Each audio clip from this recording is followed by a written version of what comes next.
here we are. I turned down here at the next block. Thanks, mister. I'll get off there.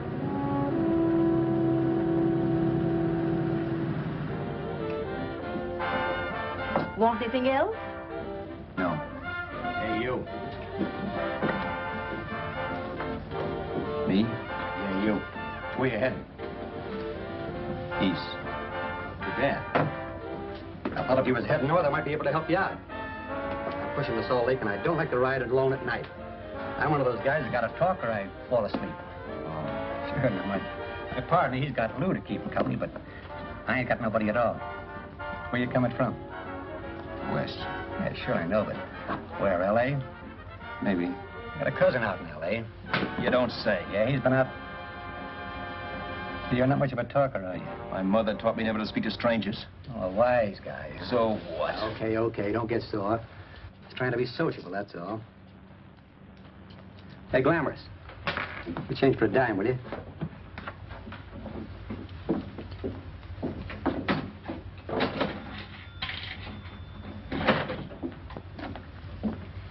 Let's have something quieter this time, Joe. My head's splitting. Is that what's wrong with it? Done with your coffee? No. And don't rush me, will you?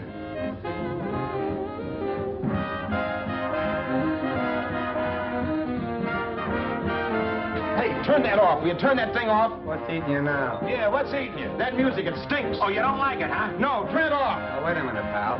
That was my nickel, see? This is a free country. And I play whatever I want to. Okay. Sure. And if you don't like it, you don't have to listen to it. And you can leave here anytime you want to. Okay. I'm sorry I asked. First good piece played tonight and you don't like it. Some people just ain't got any good taste.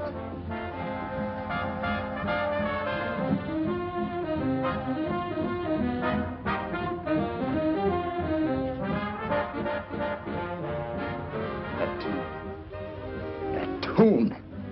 Why was there always that rotten tune? Following me around, beating in my head, never letting up. Did you ever want to forget anything? Did you ever want to cut away a piece of your memory or blot it out? You can't, you know. No matter how hard you try. You can change the scenery. But sooner or later, you'll get a whiff of perfume or somebody will say a certain phrase or maybe hum something. Then you're licked again. I can't believe that you're in love with me. I used to love that song once. So did the customers back in the old Break of Dawn Club in New York. I can't remember a night when I didn't get at least 3 requests for it. Sue, she was always selling it too. Those were the days.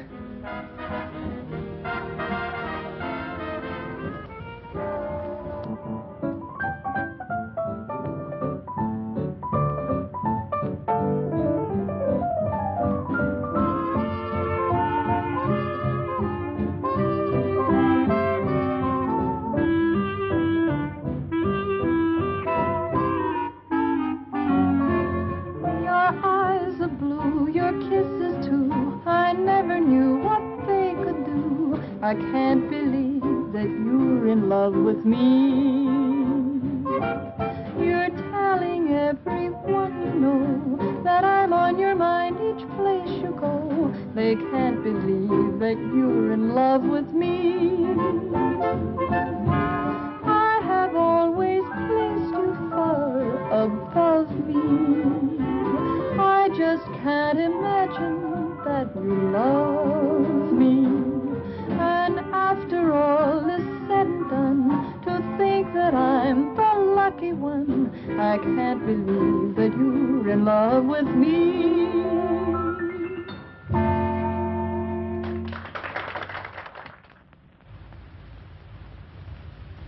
It wasn't much of a club, really. You know the kind. A joint where you could have a sandwich and a few drinks and run interference for your girl on the dance floor. I pounded the piano in there every night from 8 until the place closed up, which usually meant 4 in the morning. A good job as jobs went in those days. Then, too, there was Sue, who made working there a little like working in heaven. But how we felt about each other, well, there was nothing very unusual in that. I was an ordinary healthy guy, and she was an ordinary healthy girl, and when you add those two together, you get an ordinary healthy romance, which is the old story. Sure, but somehow, the most wonderful thing in the world.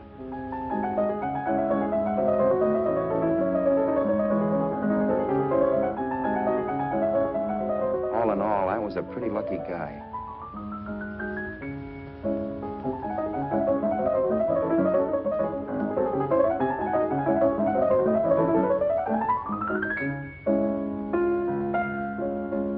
Mr. Paderewski, I presume. It's beautiful. You're going to make Carnegie Hall yet, Al? Yeah, as a janitor. I'll make my debut in the basement. I don't blame you for being bitter, darling, but you mustn't give up hope. Why, someday... Yeah, someday. If I don't get arthritis first. In the meantime, let's blow this trap.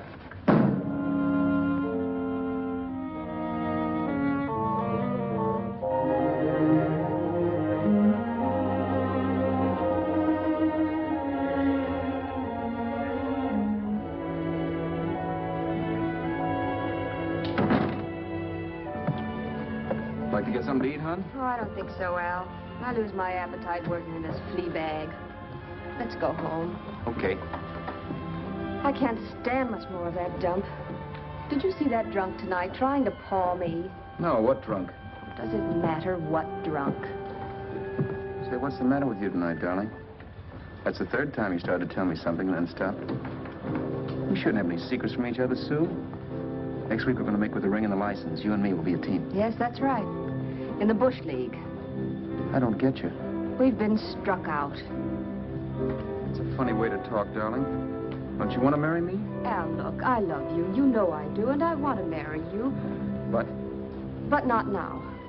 Only after we've made good. Sunday, I'm going away. Oh, I know you'll think it's silly. That's why I hesitated to tell you. But I'm going to California. I want to try my luck in Hollywood. That's the most stupid thing I ever heard of. Don't you know millions of people go out there every year and wind up polishing cuspidors? I thought you had better sense. You sound as if you don't think I have any talent. That has nothing to do with it. I'll make out all right. Maybe. But what about me?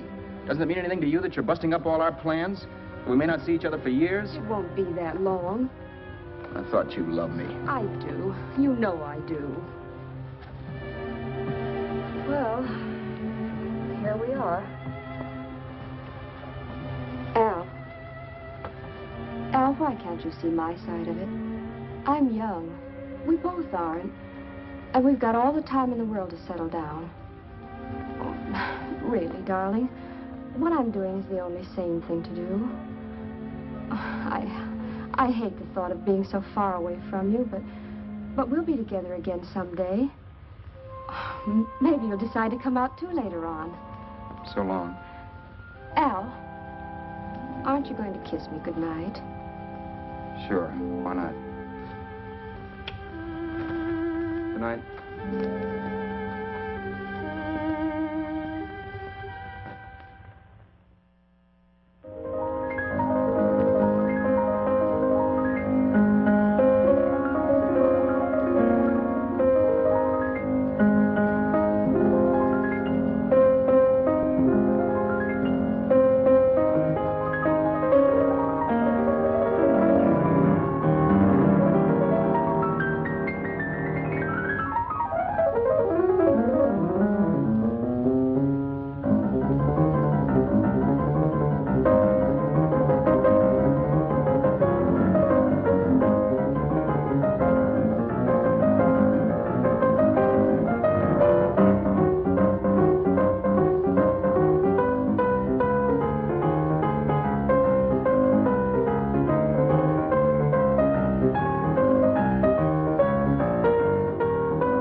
You hit the jackpot this time.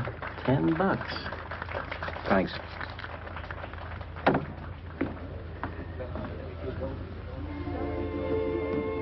So when this drunk handed me a 10 spot after a request, I couldn't get very excited.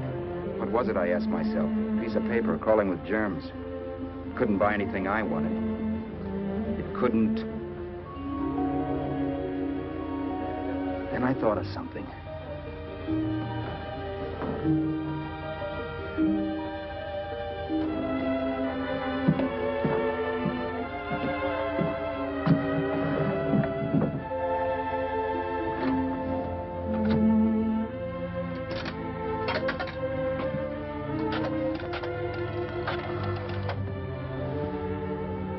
Long distance. I'd like to put a call through to Los Angeles. Miss Harvey. Sue Harvey, H-A-R-V-E-Y. The number is Crestview 65723.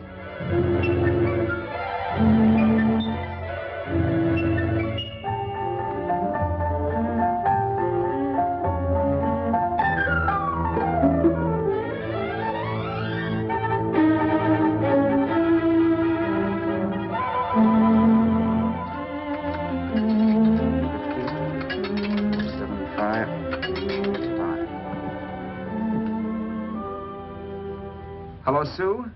This is Al. Oh, baby, it's great to hear from you, too. What's that? You do? Oh, me too, darling. I thought I'd go batty without you. I just had to... Huh? You're working as a hashlinger? Gee, honey, that's tough. Those guys out in Hollywood don't know the real thing when it's right in front of them. You just stick it out, Sue, baby. Keep going around to those casting offices. I'm sure you'll click. Look, I'll tell you what. You stay put out there, I'll come to you. No, don't try to stop me. Just expect me. Train? Who knows? Train, plane, bus, magic carpet. I'll be there if I have to crawl. If I have to travel by pogo stick. And then, let's get married right away, huh?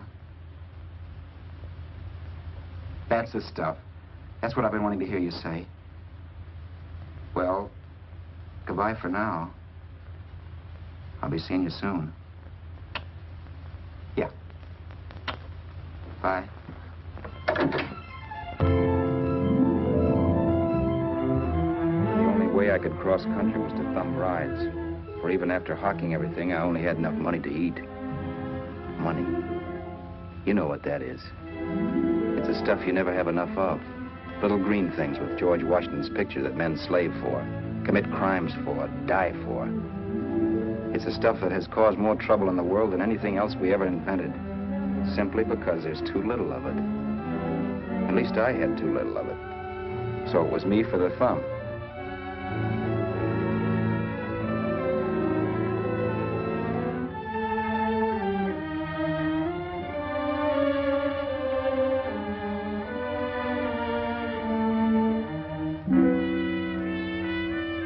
Ever done any hitchhiking?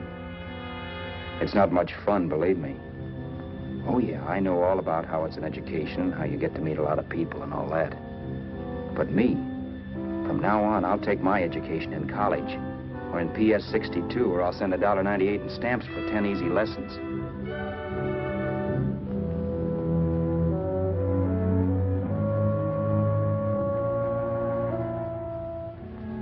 Thumbing rides may save you bus fare, but it's dangerous.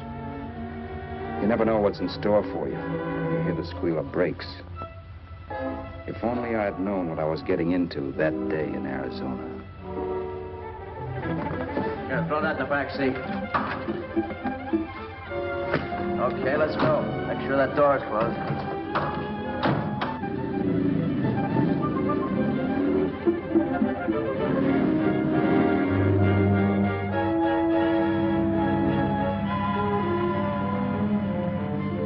You know, Emily Post ought to write a book of rules for guys thumbing rides. Because as it is now, you never know what's right and what's wrong. We rode along for a little while, neither one of us saying anything. I was glad of that. I never know what to say to strange people driving cars. Then, too, you can never tell if a guy wants to talk. A lot of rides have been cut short because of a big mouth. So I kept my mouth shut until he started opening up. Hand me that little box in the compartment, will you, pal? Hold the wheel, will you?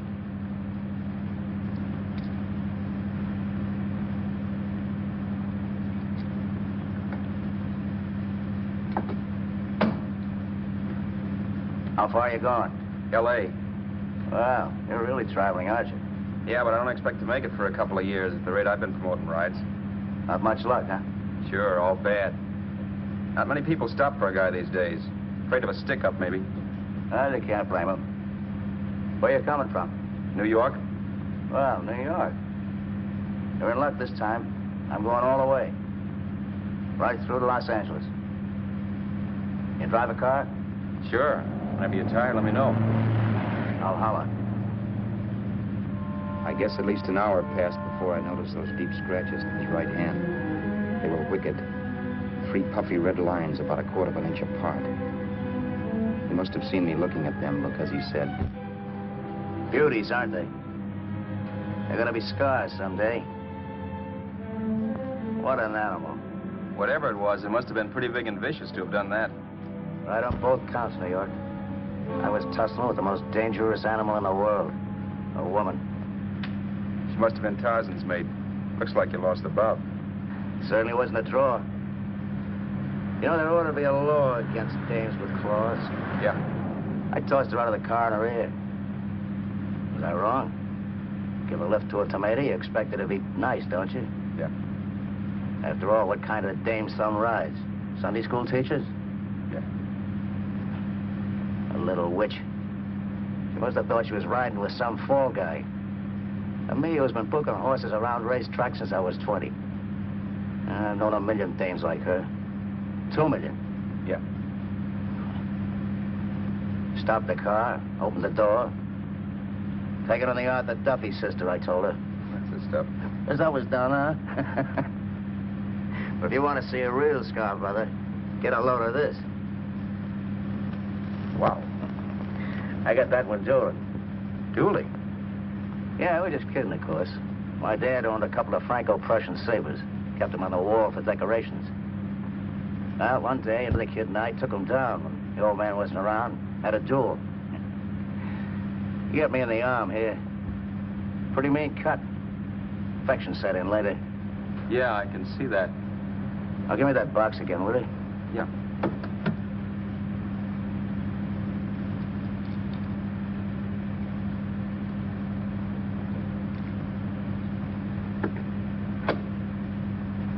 Pain made me lose my head, I guess. I began slashing. Before I knew it, I'd put the other kid's eye out. That was tough. Well, it was just an accident, of course. Do you know how kids are? I got scared, decided I was going to run away from home. Old man almost caught me when I was packing my duds. The bloody rag I had wrapped around my wrist hadn't caught his attention. You'd seen the bundle for sure. But I beat it when he was phoning for a doctor. I was 15, 16 years ago. I haven't been home since. Pull in there for a bite or something, huh? a bite or something. Brother, was I hungry. I hadn't had anything in my stomach for hours. Yet even with that gnawing in the pit of my belly, I didn't want to be in too big a rush to put on the feed bag. First, I had to make sure this guy knew the score. If I got him down on me, goodbye ticket to Hollywood. I'll wait out here for you, mister. Well, there's the money. Don't worry about paying for it. This time it's on me. Well, that's what... Pascal, think nothing of it. You make your first million, maybe you can do the same for me. Come on, New York. I gotta make the West Coast by Wednesday. There's a horse running in Santa Anita named Pirate Bicycle. Means sell to me if I'm on him. We'll make it all right. He did most of the talking during the half hour we were in the place. I ate. He rambled on about his old man, whom we hadn't heard from since he ran away as a kid. And how he happened to become a bookie. And then all about how he got rooked in Miami. One race, 38 grand. They cleaned out my book. How do you like that? That was tough luck. Yeah, and I'm supposed to be the smart guy. Well, you just wait. I'm going back to Florida next season with all kinds of jack. And you watch those stinkers run for cover. You want anything else? No, thanks. I've had plenty.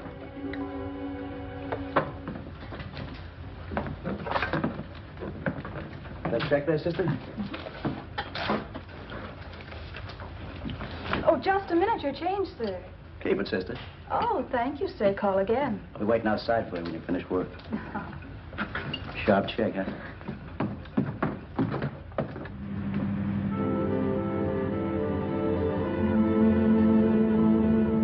I drove all that night while Haskell slept like a log. After a while, I began to get sleepy myself. I was happy, though. Soon I'd be with Sue again.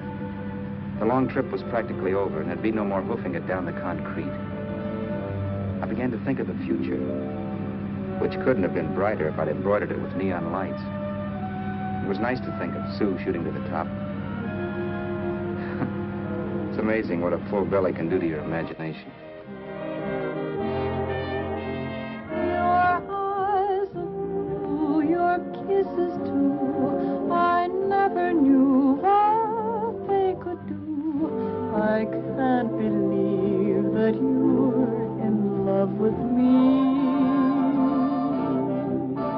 You're telling everyone you know I'm on your mind each place you go. I can't believe that you're in love with me.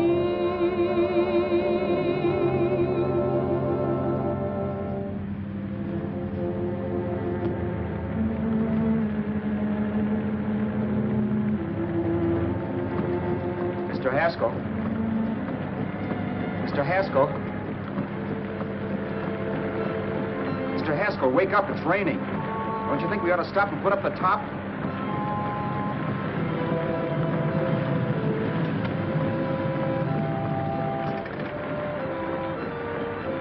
Mr. Haskell, I'm going to put up the top.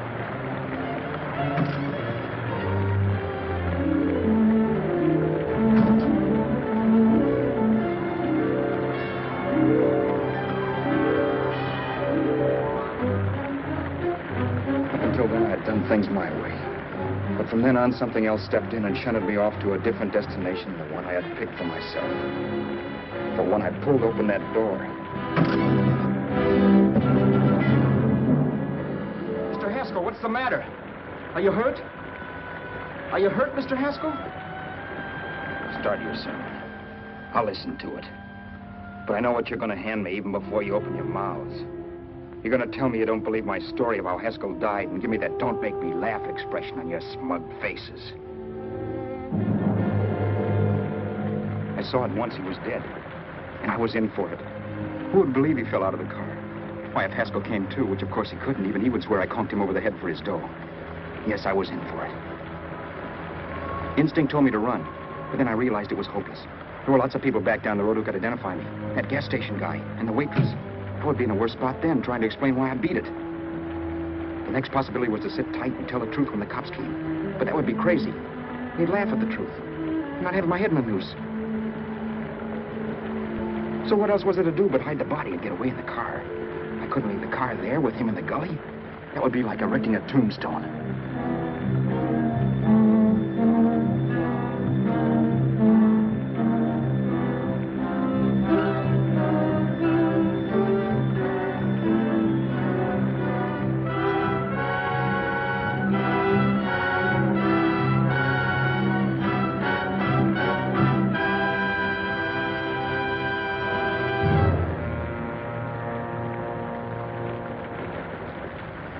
My idea was to cover him with brush, not to rob him. But then I remembered that even if I only drove the car for 100 miles or so, I would need money for gas.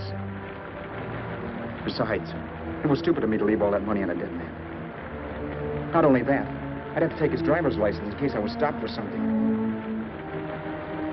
I didn't like to think about it, but by that time I'd done just what the police would say I did, even if I didn't. My clothes. The owner of such an expensive car would never be wearing them. Some cop might pull me in on suspicion.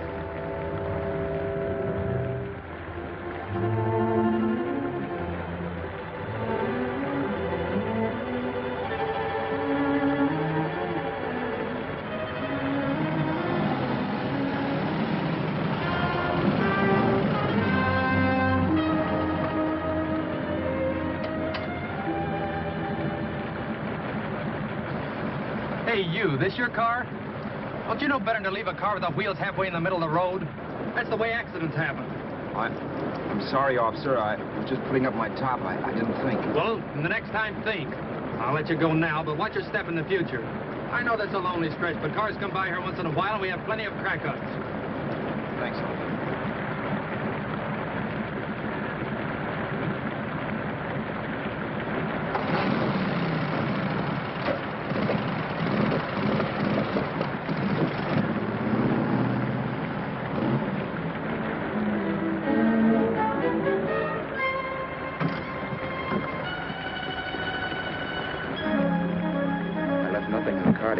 Roberts. If they found a dead man in the gully now, it would be me.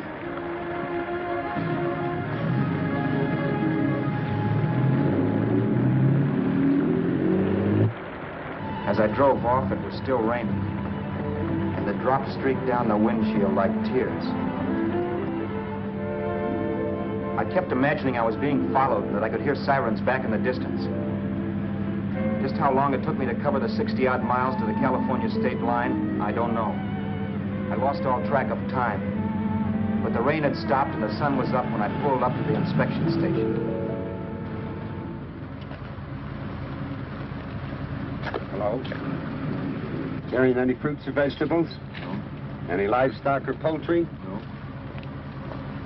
I'd like to see your registration and driver's license, please.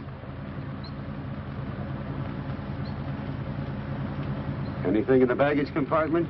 Just baggage.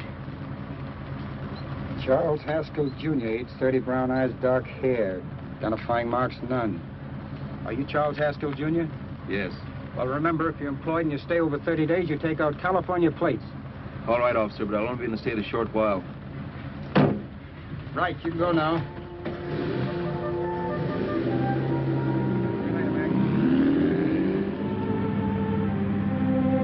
Drive any farther without some sleep. Cops or no cops, I knew I had to hit the hay and hit it hard. I was dead tired.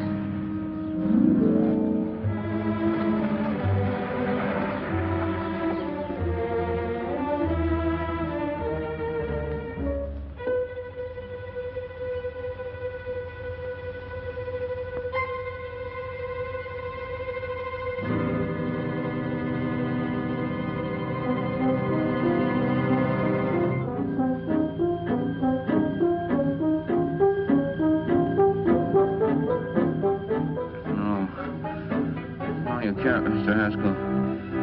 No.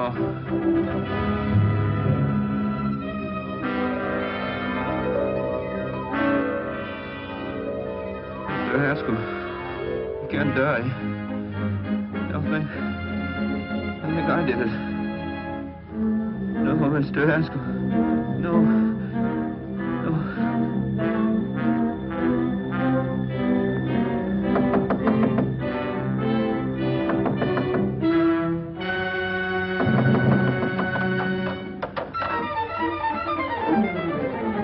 Who's there? It's the maid. Can I come in and clean? Later. In a half hour.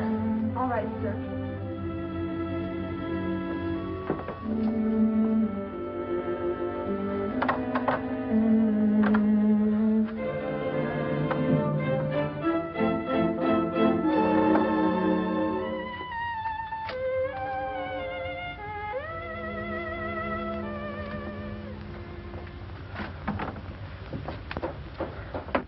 There was no time to lose. Every minute I had to be Charles Haskell was dangerous. And I'd have to be Charles Haskell until I got to some city where I could leave the car and be swallowed up.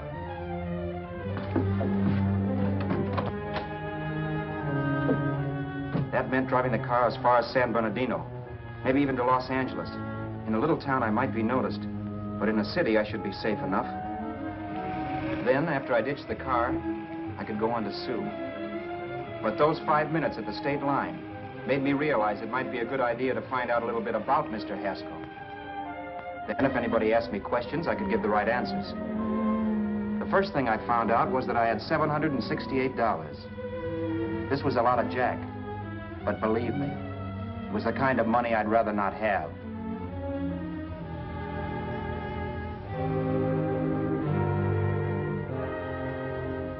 And then I found out from a letter Haskell was carting around in his bag that he wasn't the open-handed, easygoing big shot who went around buying dinners for strange hitchhikers. Before I got done reading it, I saw him more as a chiseler. It was written to his old man in California, the one he hadn't seen in so many years. In it, Haskell posed as a salesman of hymnals, of all things. It was easy to see where Haskell expected to raise a new stake for his book in Miami by rooking his old man. That was about all I found out from his effects, and it was enough. I told myself, maybe old man Haskell was lucky his son kicked off. He would never know it, but it saved him from taking a flyer in sacred literature preferred.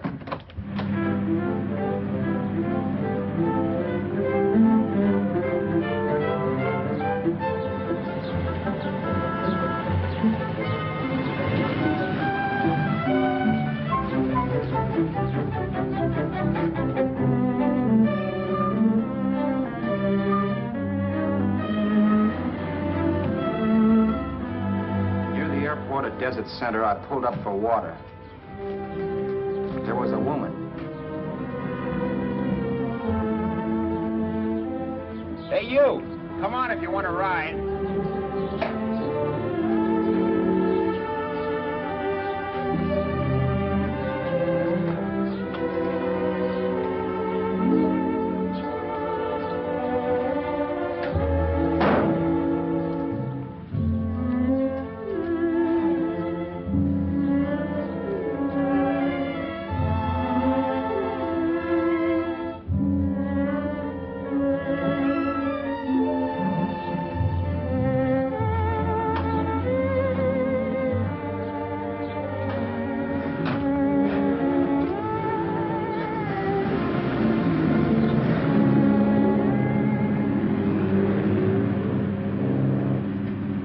How far are you going?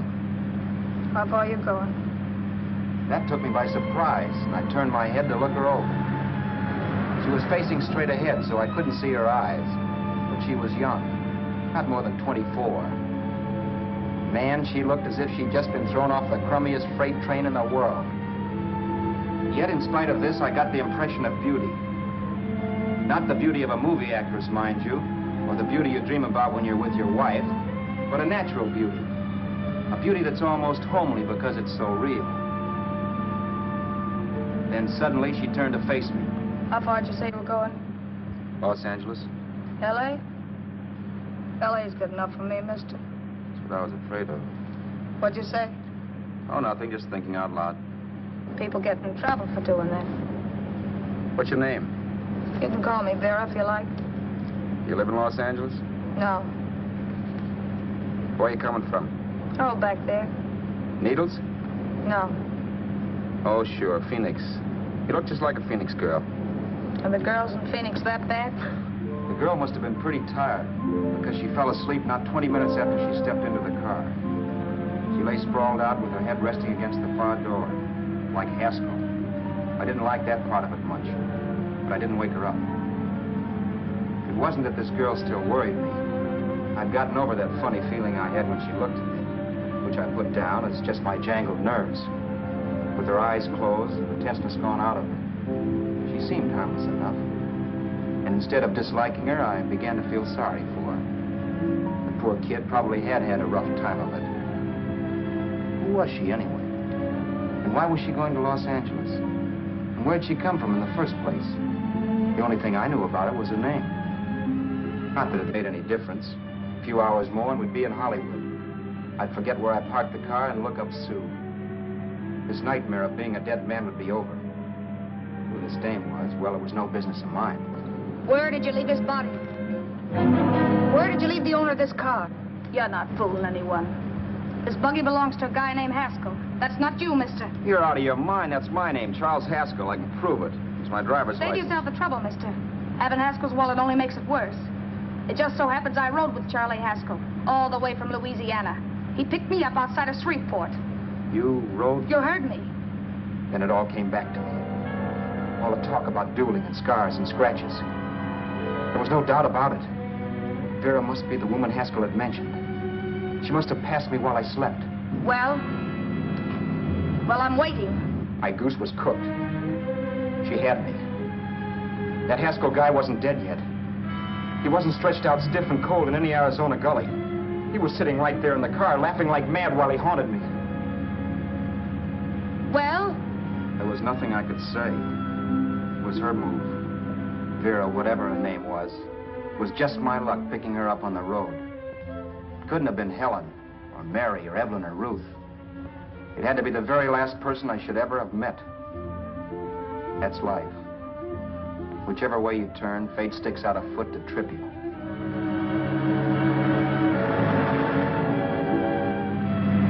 I told her everything, but she didn't believe my story. I should have saved my breath. That's the greatest cock and bull story I ever heard. So he fell out of his car. Say, who do you think you're talking to, a hick? Listen, mister, I've been around, and I know a wrong guy when I see one. What'd you do, kiss him with a wrench? Now, wait a minute. What I told you was true. You see, that's why I had to do it. You think I killed him. Well, the cops would have thought so, too. Yeah, well, maybe they still think so. What makes you so sure I'll shut up about this? Sure, I'm innocent. Give me a break, will you? It won't do me any good having you pinched. The cops are no friends of mine. Now, if there was a reward, but there isn't. Thanks. Don't thank me yet. I'm not through with you by a long shot. Let's see that roll.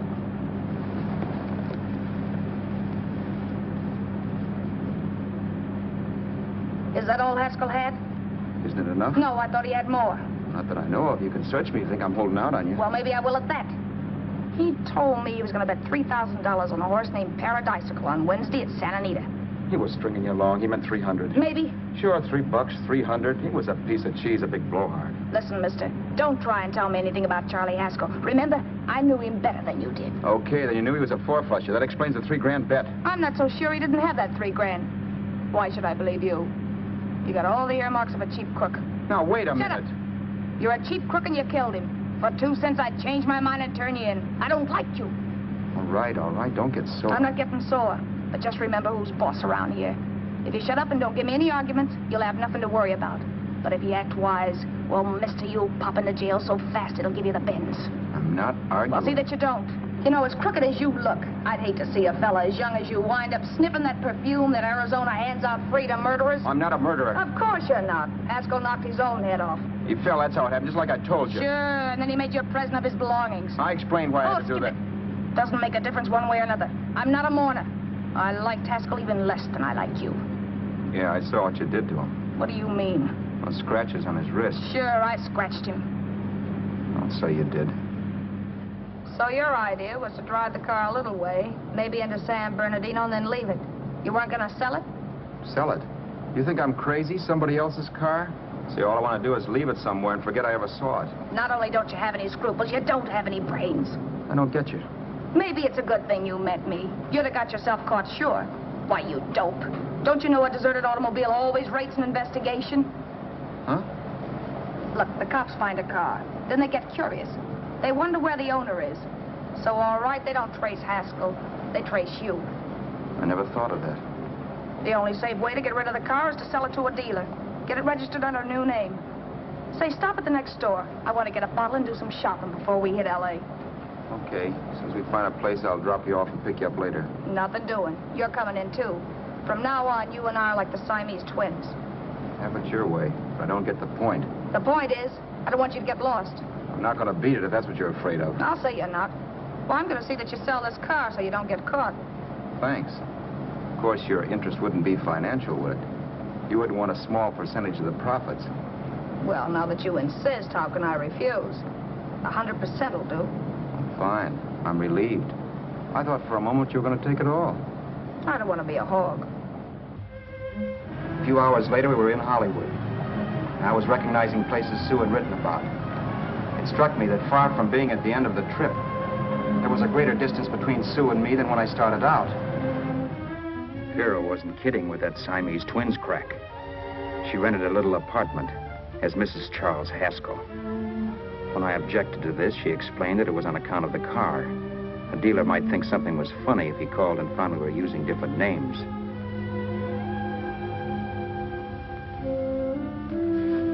Home, sweet home. Yeah. Not bad, either.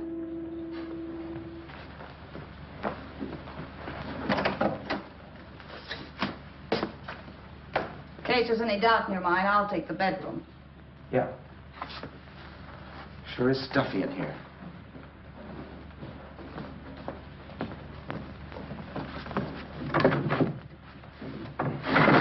Keep the window shut.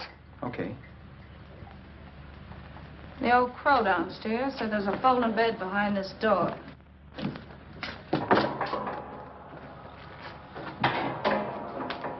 You know how to work it? I invented it. Some joint. One can't have everything.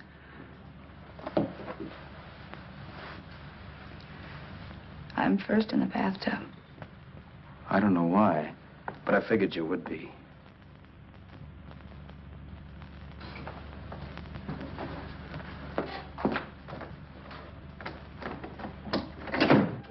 Boy, oh boy. It sure feels good to be clean again. I must be 10 pounds lighter. You must be. Well, hitching rides isn't exactly the way you keep your schoolgirl complexion. I wish that guy with the sacks would give up. Gets on my nerves. Forget it. Have a drink. Aren't you afraid I might take you up on it? If I didn't want to give you a drink, I wouldn't have offered it. Why be a sorehead, Roberts? You got yourself into this thing. You should be grateful I'm not turning you in. Why, if I wasn't regular, you'd be in the pen this minute, being photographed, fingerprinted, and being pushed around by the cops. So cheer up. Get rid of that long puss. Or is your conscience bothering you?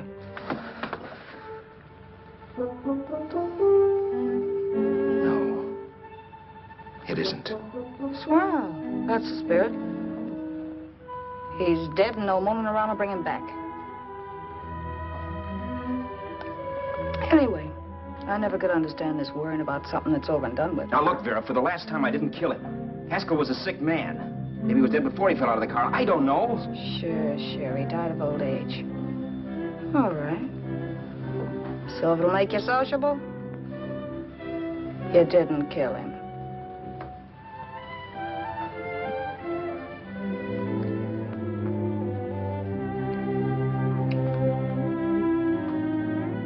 Thanks.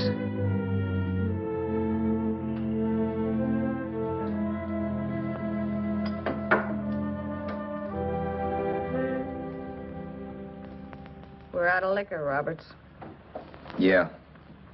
Too bad. I felt like getting tight tonight. Well, I think you succeeded. Am I tight? As a prima donna's corset. That's good. I wanted to get tight. Why? What have you got to get tight about? Oh, I don't know. Few things. Huh. You should have my worries. If I had your troubles, I'd stay sober. And I've got the key to that door. Yeah. Maybe you're right. I'm always right. You know, I don't like your attitude, Roberts. Well, there's a lot of things I don't like. Sure. But life's like a ball game. You gotta take a swing at whatever comes along before you wake up and find it's a ninth inning. You read that somewhere. That's the truth, Roberts. All you do is bellyache. Taking it easy and, well, trying to make the best of things. But maybe that's what's wrong with the whole world. Get the professor. People knock themselves out trying to buck fate. Now, take you, for instance. You're lucky to be alive. Why, suppose Haskell had opened your door. You'd be playing a harp now. Think of that. You think of it. I'm tired of thinking. There's plenty of people dying this minute. I would give anything to trade places with you. I know what I'm talking about. I'm not so sure. At least they know they're done for. They don't have to sweat blood wondering if they are. Your philosophy stinks, pal. We all know we're going to kick off someday. It's only a question of when. But what got us on this subject anyway? We'll be discussing politics next. Yeah. Where'd you hide the butts? On the table, sucker.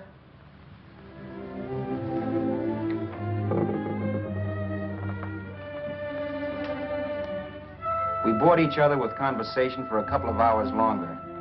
Every 5 minutes, one of us was wishing we had another bottle or a radio or something to read. Then finally, we ran out of chatter. I know it's only 11 o'clock, but I want to get up early and make the rounds of the used car lots. No hurry about that. We've got all the time in the world. Maybe you have, but if you think I want to stay cooped up in this place any longer than I have to, you're batty. It's not a bad place. Paid plenty for diggings like this in New York. I wouldn't like it if it was the Ritz.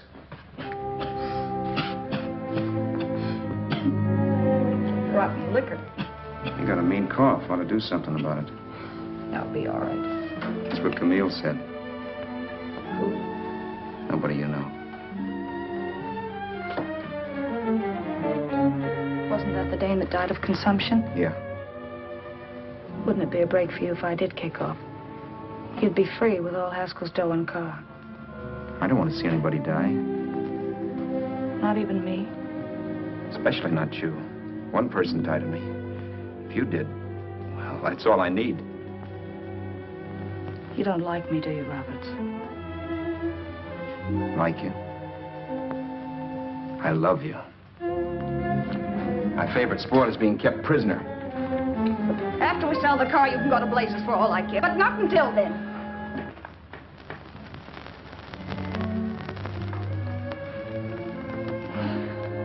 I'm going to bed.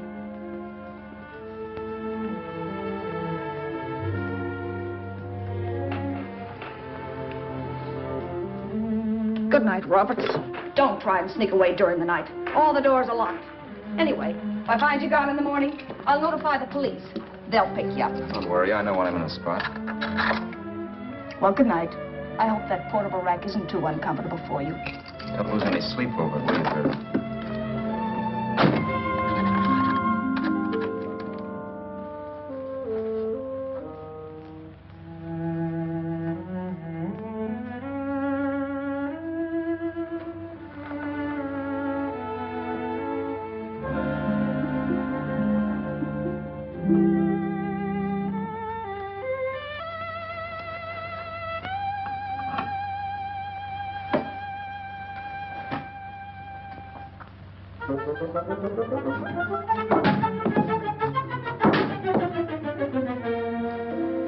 Crestview. 6, 5, 7, 2, 3. Hello? Hello? Hello? Hello?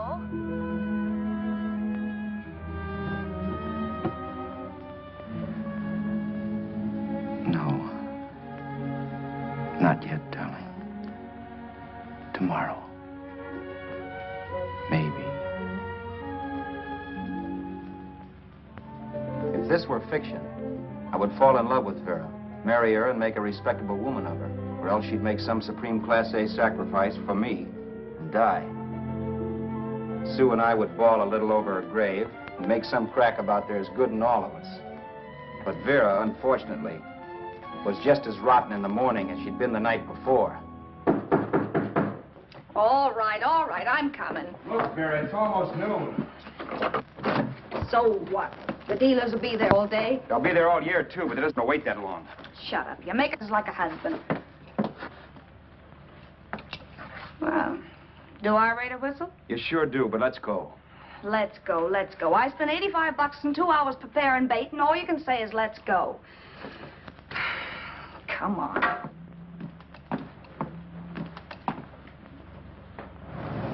We've had a few used car lots last night down this way. What do you think we can get for this heap?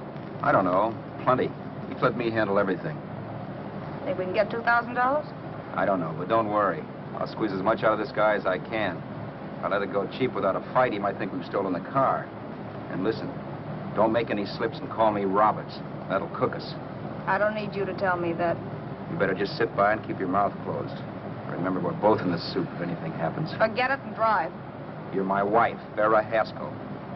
Look, after the deal's closed, let's go back to that place on Hollywood Boulevard where I saw the fur jacket. I want to buy it. After the deal's closed, I'm saying goodbye to you. That's right, I forgot. I guess I'm getting kind of used to you. Well, that's a habit you could start breaking. Let's try this place in the middle of the block.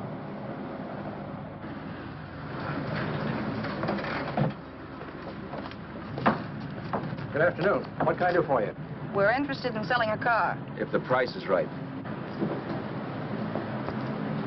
Well, if it's in good mechanical condition, it should blue book for about $1,600. Tony, take a look at this motor. 1,600. Are you kidding?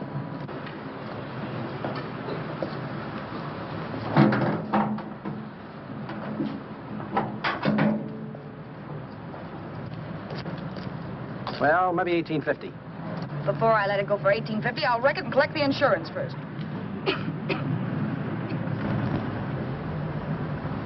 Lady, this motor's seen a lot of driving.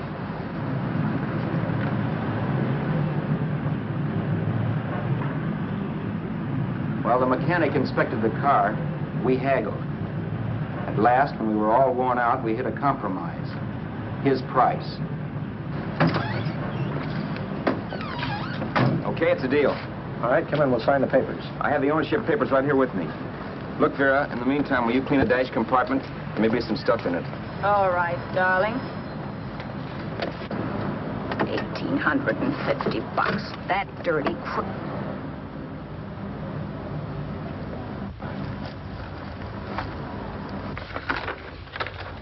New York, huh?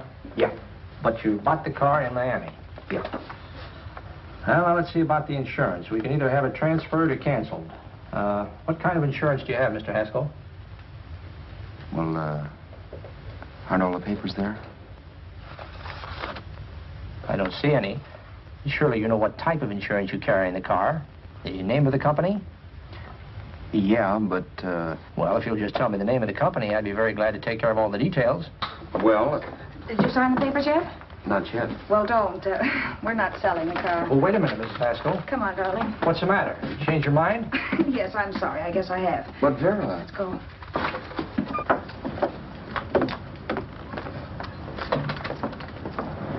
You got me out of a tight spot, Vera. But I still don't understand all this. You will in a minute. I almost threw away a gold mine. 1850 isn't to be sneezed at. The car doesn't book for as much as I thought. We're not selling the car. You want to keep it. Now, wait a minute, Vera. You said yourself I wouldn't be safe until the car was in someone else's name. I'd like to be free of this mess when I go. That's just it, Roberts. You're not going. There's a drive-in at the next corner. Pull in there and we'll get a bite to eat. And I'll explain. What is this, another one of your brilliant ideas?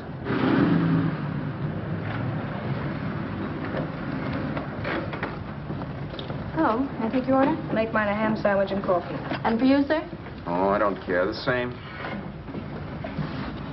Thank you.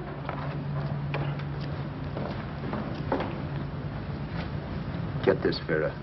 I've been pretty patient so far. I've done everything you asked me to do, but no more. Shut up. You've taken Haskell's money. And you can have the dough we get from selling the car. But you're not going to keep me a prisoner. It's a good thing I bought the paper. Take a look at that. Vera, I'm in no mood. Read that.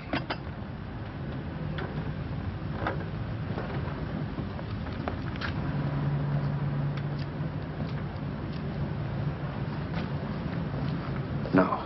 Yes. No, I won't do it. Yes, you will. You think I'm crazy? It's impossible, I tell you. Excuse me.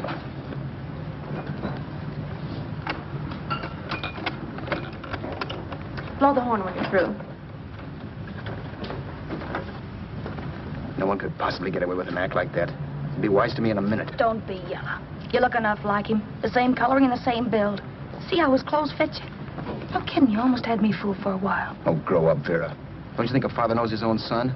And there must be other relatives. The father won't have to know you. We'll wait till he gives up the ghost. He's an old geezer and he won't pull through.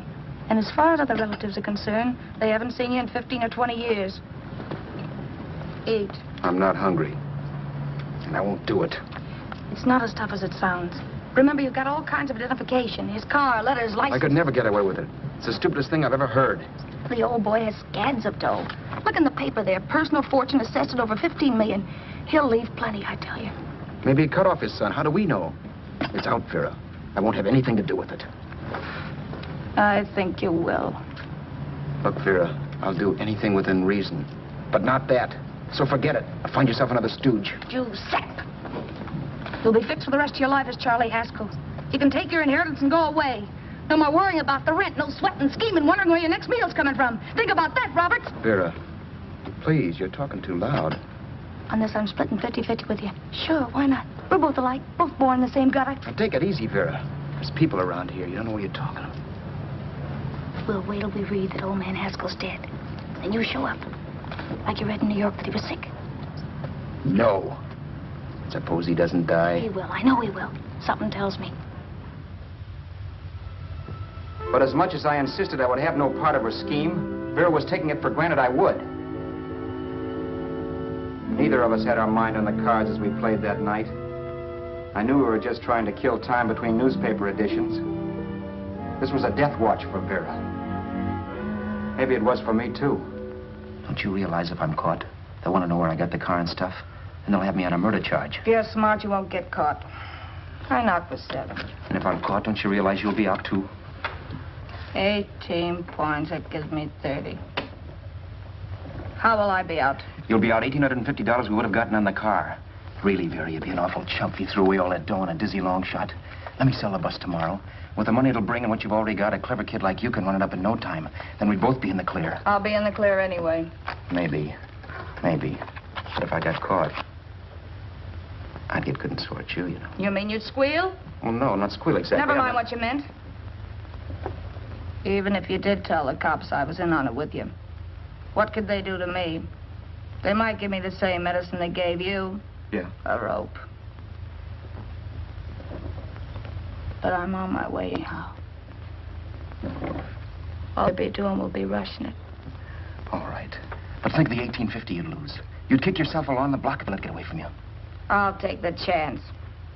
Want another drink? You're being a goon. That's the way people wind up behind the 8 ball. Once they get a few dollars, they become greedy and want more. My. Caesar. Who? You know that Roman general? He got his for being greedy. He wasn't satisfied, so the final wind-up was he took the count. A couple of days ago, you didn't have a dime. Why, you were so broke you couldn't pay cash for a postage stamp. Now you've got almost $700 with $1,850 in the offing. Take my advice. Don't try for more. I'm tired of this game. Let's have some blackjack. Play solitaire. Okay, I will if that's the way you feel about it. That's the way I feel about it. Getting sore and throwing things won't help much, Roberts. I'm really doing you a favor. I help you out of a jam by keeping my mouth shut. I show you how to make some soft money. And what thanks do I get? Thanks. Sure. Or would you rather call the cops and told them you killed a man and stole his money? I didn't kill anybody. Yes, you did. No, I didn't. You know I didn't. All right, then. Suppose I call the cops. If you're innocent, what do you got to be scared of? Okay. Call them, you mutt. Go ahead and call them, see if I care. At least they'll give me a square deal. You want me to call them? You heard me. But I'm warning you. If I'm pinched, I'll swear you were in on it. I'll say that you helped me. If I fry, I'll get even with you. You wouldn't dare. You're kidding. Yeah? Then try it and see. Call them. Yeah. Okay, I will.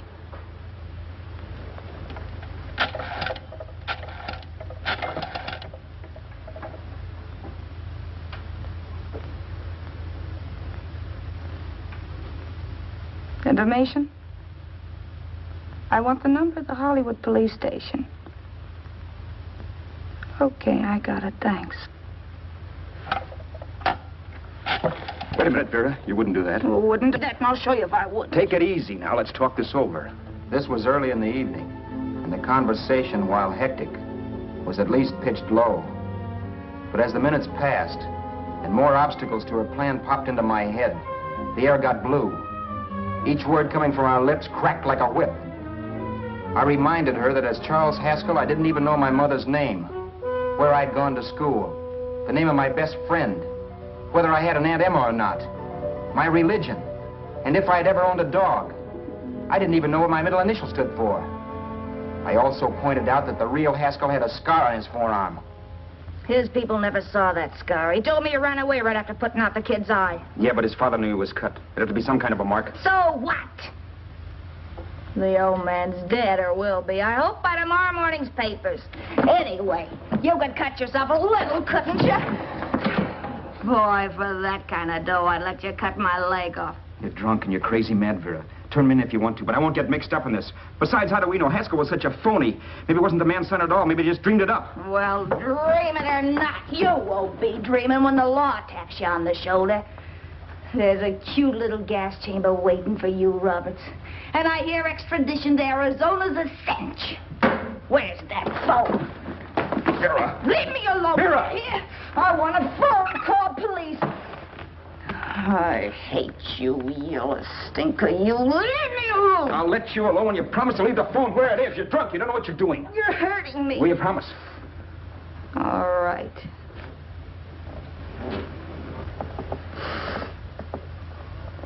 You hurt me. I'm sorry, but... And it's hot in here. Open up a window. It's not hot. Don't tell me. Now, do you do it or do I do it? You're no gentleman, see? Yeah. All right. I'll open up the window.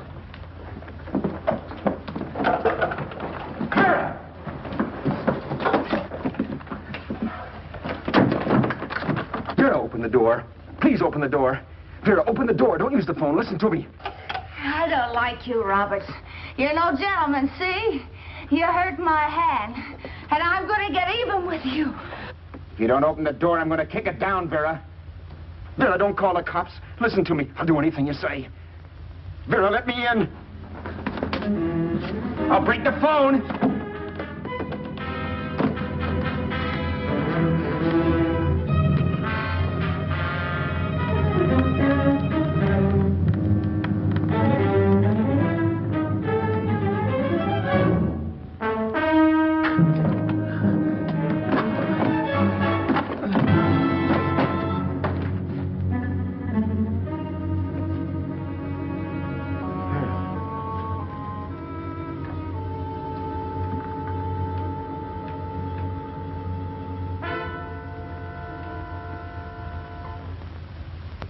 The world is full of skeptics.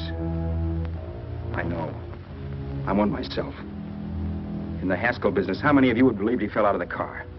And now, after killing Vera without really meaning to do it, how many of you would believe it wasn't premeditated? In a jury room, every last man of you would go down shouting that she had me over a barrel and my only out was force. The room was still. So quiet that for a while I wondered if I had suddenly gone deaf. It was pure fear, of course.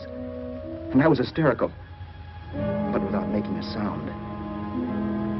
Vera was dead, and I was her murderer. Murderer? What an awful word that is. But I'd become one. I'd better not get caught. What evidence there was around the place had to be destroyed. And from the looks of things, there was plenty. Looking around the room at things we'd bought was like looking into the faces of 100 people who'd seen us together and who remembered me. This was the kind of testimony I couldn't rub out. No. I could burn clothes and hide bottles for the next 5 years. There'd always be witnesses. The landlady, for one. She could identify me. The car dealer, the waitress in the drive-in, the girl in the dress shop, and that guy in the liquor store. They could all identify me. I was cooked. Done for. I had to get out of there. While once I'd remained beside a dead body, planning carefully how to avoid being accused of killing him, this time I couldn't. This time I was guilty. I knew it. Felt it. I was like a guy suffering from shock. Things were whirling around in my head. I couldn't make myself think right. All I could think of was the guy with the saxophone and what he was playing. It wasn't a love song anymore. It was a dirge.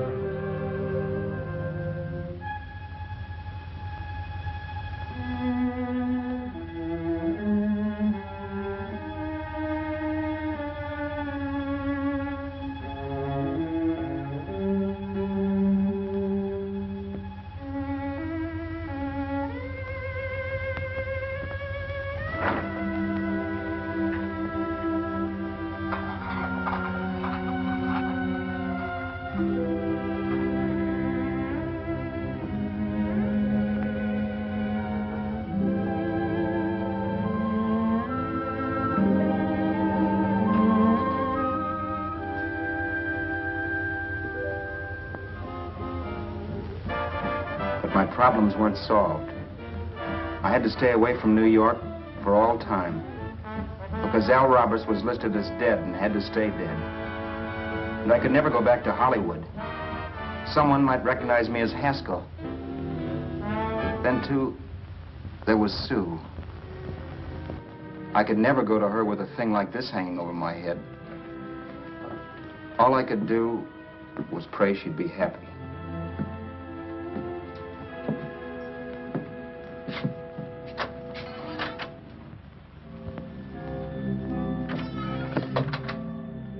I was in Bakersfield before I read that Vera's body was discovered, and that the police were looking for Haskell in connection with his wife's murder. Isn't that a laugh? Haskell got me into this mess, and Haskell was getting me out of it. The police were searching for a dead man. I keep trying to forget what happened, and wonder what my life might have been if that car of Haskell's hadn't stopped. But one thing I don't have to wonder about. I know. Someday a car will stop to pick me up that I never thumbed.